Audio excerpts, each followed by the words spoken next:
घने जंगल इतने घने कि सूरज की रोशनी भी जमीन तक मुश्किल से पहुंचती थी।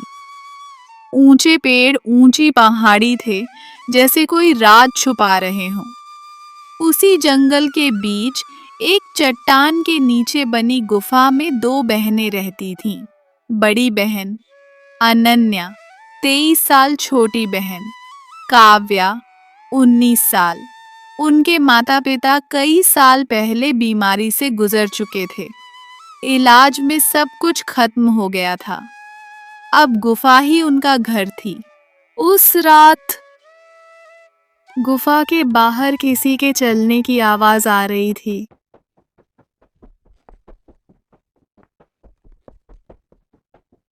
काव्या डरकर बोली, दीदी, कोई बाहर है क्या?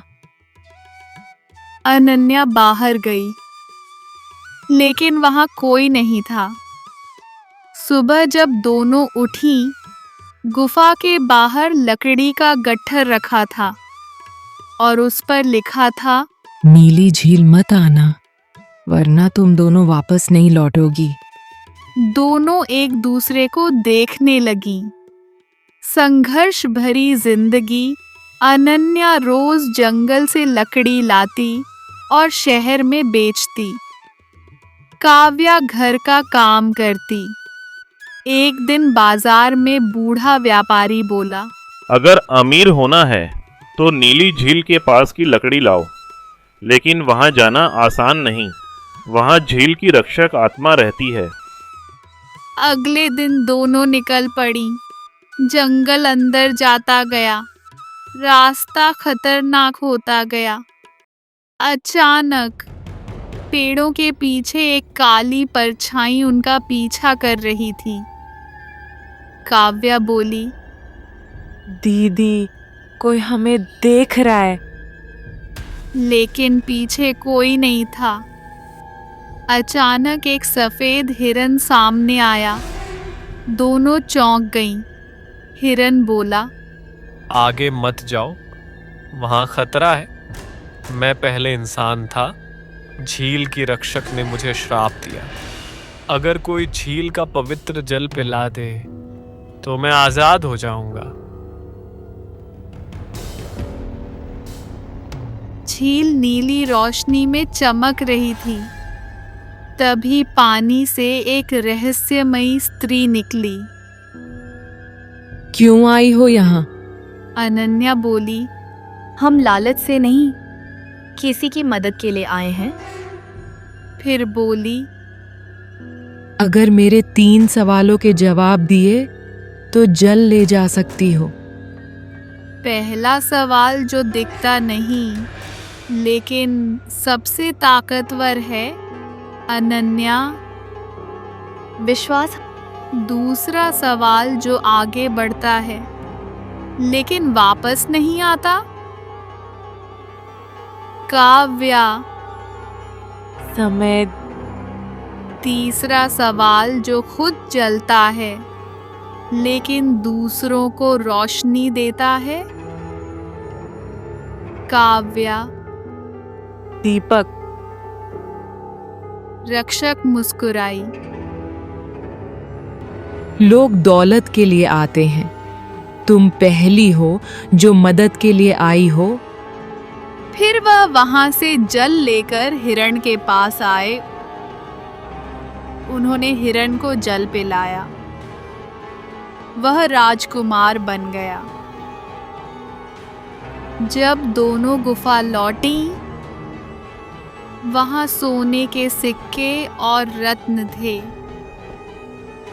जैसे ही अनन्या ने एक सिक्का उठाया, वह हवा में उठ गया और आवाज आई, ये इनाम नहीं, ये जिम्मेदारी है।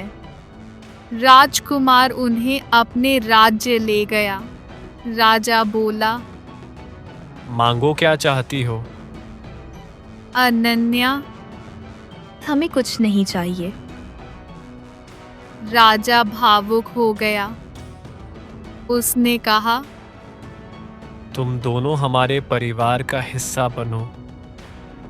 समय के साथ दोनों बहनें राज्य की रानियां बनी। अनन्या बोली। अगर जिंदगी में कभी डर लगे तो याद रखना, डर के आगे ही नई जिंदगी मिलती है। साहस सबसे बड़ी ताकत है, मदद करने वाला कभी हारता नहीं। सच्चा दिल हमेशा जीतता है। बहुत समय पहले की बात है। सूर्यपुर नाम का एक छोटा सा गांव था।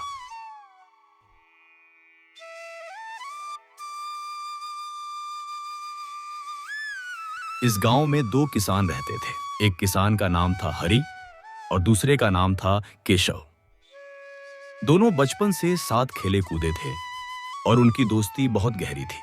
हरि एक मेहनती, ईमानदार और समय का पाबंद किसान था।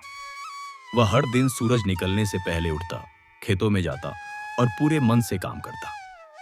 दूसरी ओर केशव थोड़ा आलसी और टालमटोल करने वाला था। वह अक्सर देर तक सोता और ज्यादातर समय गांव में बैठकर गपशप करता रहता। एक सुबह हरि अपनी पत्नी सरिता से बोला, सरिता, मैं खेतों पर जा रहा हूँ। आज काम ज्यादा है, खाना बांध देना, वहीं खा लूंगा। सरिता मुस्कुराकर बोली। जी, मैंने आपका खाना पहले ही बांध दिया है, समय निकालकर खा लीजिएगा। हरि बोला। ठीक है, मैं चलता हूँ, तुम बच्चों को स्कूल छोड़ देना। सरिता बोली। आप बच्चों की चिंता मत कीजिए, मैं सब संभाल लूंगी। आप बस मन लगाकर काम कीजिए और जल्दी लौट आइए। उधर केशव के घर का हाल बिल्कुल अलग था। उसकी पत्नी मालती बोली। अजी, सुनते हो? सूरज सिर पर आ गया है, खेतों पर नहीं जाना क्या? केशव नींद में बोला। अरे सुबह सुबह इतना क्यों चिल्ला रही हो? खेत कहीं भागे नहीं जा रहे। मालती बोली। आप हर दिन ऐसे ही करते हैं, सारा काम पड़ा रहता है और आप आराम करते रहते हैं। एक दिन बहुत पछताओगे। केशव झुंझलाकर बोला। ठीक है,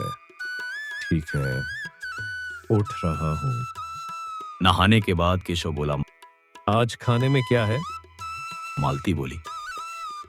बस दाल चावल, सब्जी लाने के पैसे नहीं हैं। पिछली फसल के पैसे भी खत्म हो गए। केशव बोला।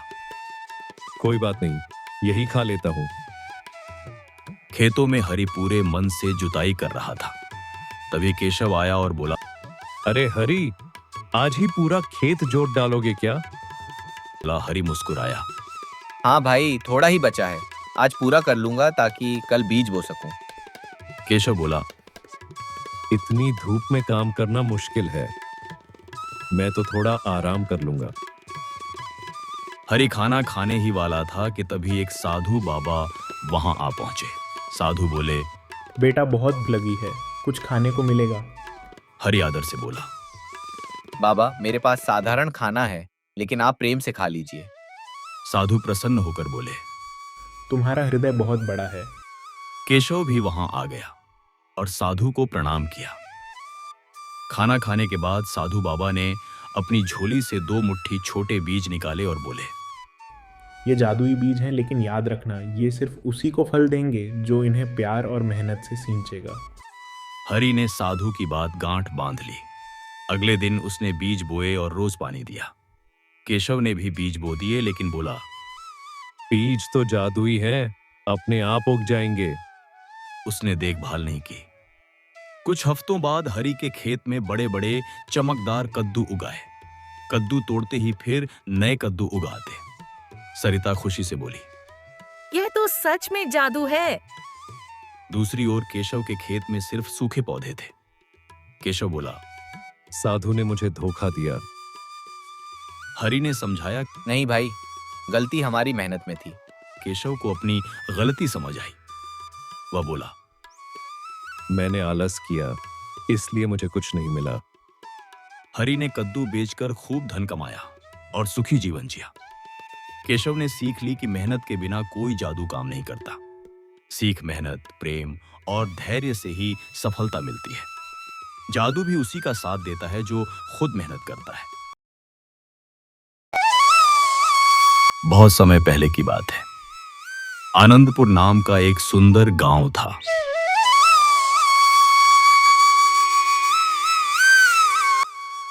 इस गांव में 2 किसान रहते थे। एक का नाम था गोविंद और दूसरे का नाम था नरेश।